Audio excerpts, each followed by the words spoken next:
Here's how you can make solos people love and enjoy and that you can actually remember instead of just playing once and being like, that sounds okay. And you're gonna be able to do this with 5 really easy secrets that anyone can understand at almost any level of playing. And the first one is, if these 2 scales look familiar, you are in big luck, because these 2 scales are going to carry your soloing career if you don't want to put that much brain power into it right now. First tip is just, if a scale degree is major, like your 1, 4, 5, play this bad boy. Really easy, and it'll be completely in key. 2, 3, 6, play this. Completely in key, minor pentatonic shell. Amazing. Don't worry about the 7, because the 7's all fucked up, and most people don't even use it. Just throw it out the window. And our second one is going to build onto that first one. The biggest thing people struggle with soloing is sounding good over chord changes, because nobody practices it, and it's okay. I did it too. We've all been there.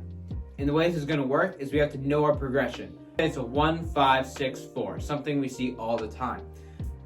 When we're playing on the 1, we'll play this, but we'll have to make sure when it changes to the 5, we want to start that new phrase or end that first phrase on something that is a chord tone of the 5th, which would be the 5, 7, or 2, or if it's a dominant 7 and you want to add it, you can use the 4.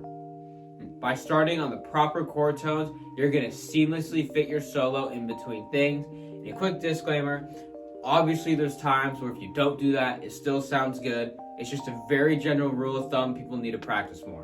And now, our third thing is actually a practice I've featured on a couple shorts before that is going to fit in with the one I just told you, and that is, you need to know where the hell your chord tones are.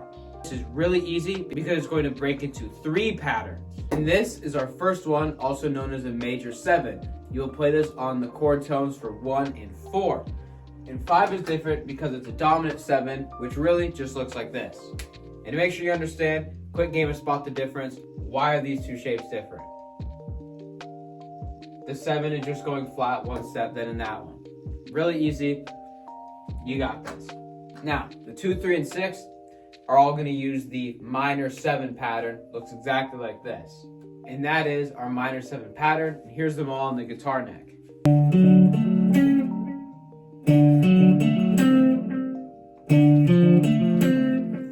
Really easy pattern, you can do it. And then we're going to play our major scale in any mode position, doesn't matter, while playing out these scale degrees just like this.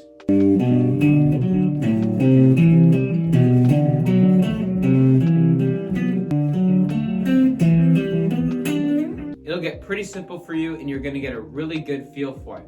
Now, something I do have to break down for you really quickly that might be confusing is what happens when we start them down here and we encounter the drop zone of the guitar.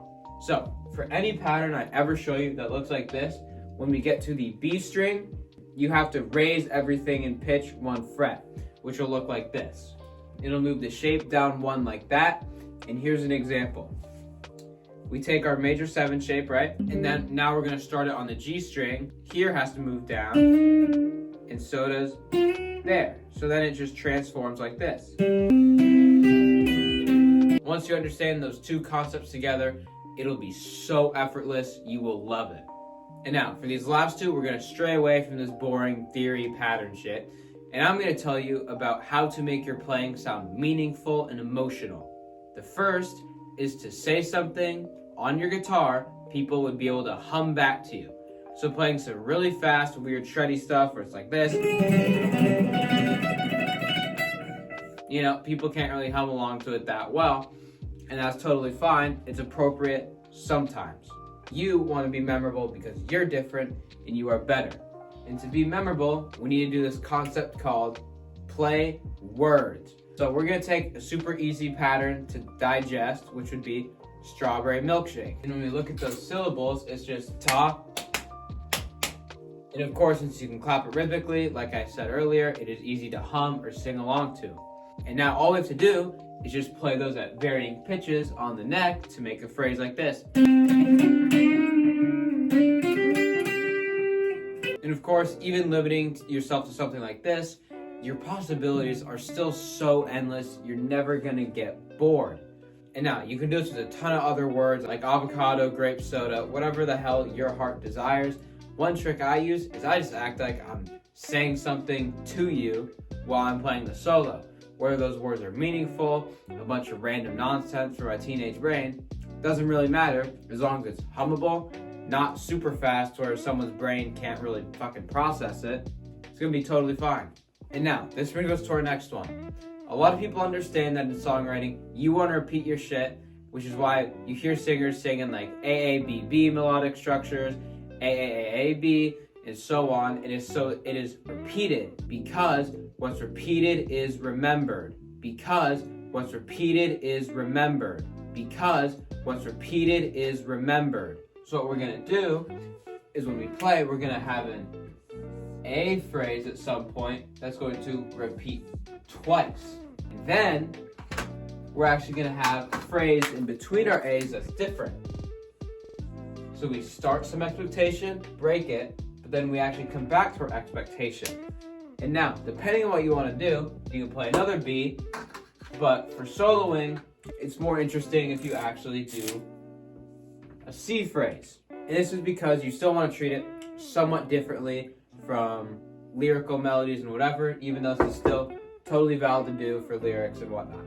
This is going to attach into a concept I brought up before, which is the question answer.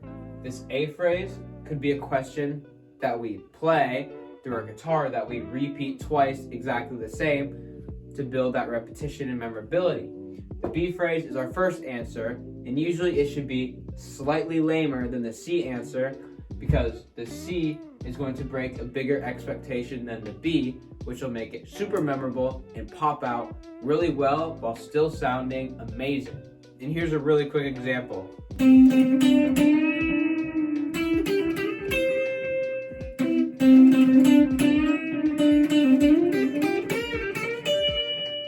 Now, I know it's bare bones, but you should be able to get the point. And another thing before we wrap this up that you must know about this is that to make a phrase sound like a question, you want the ending pitch to be higher than the starting pitch, which is super easy. It could just be like this. Sounds like a question because it goes up in pitch. That sounds more like a statement because it goes down. Those rules are a little manipulatable, very basic. Just latch onto that, you'll be good forever. And in the comments, let me know if you got any value from this video and what you need to see next, or how I can improve these videos to make them better for all of you.